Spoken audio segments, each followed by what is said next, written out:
तर दादरमध्ये रेल्वे रुळावरती पाणी साचले आणि त्यामुळे अर्थातच रेल्वेची वाहतूक मंदावलेली आहे। दादर रेल्वे स्टेशनमध्ये रुळावरती पाणी साचल्याची दृश्य समोर येत आहेत।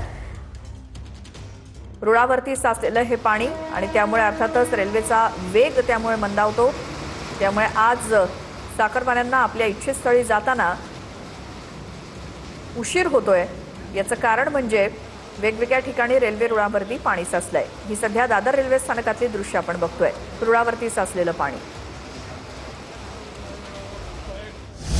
एक मोठी बातमी आहे। मध्य रेल्वे मार्गावरील वाहतूक सध्या 5 ते 10 मिनिटं उशिरानं सुरू आहे। पश्चिम आणि हार्बर मार्गावरची वाहतूक 10 मिनिटं उशिरानं सुरू आहे। कोपरखैरणे स्थानकादरम्यान रेल्वे रुळाखालची खडी वाहून गेली आणि त्यामुळे हार्बरवरची वाहतूक विस्कळीत झालेली आहे। दुसरीकडे पश्चिम आणि मध्य रेल्वेची वाहतूक सुद्धा 10 मिनिटं उशिरानं सुरू आहे।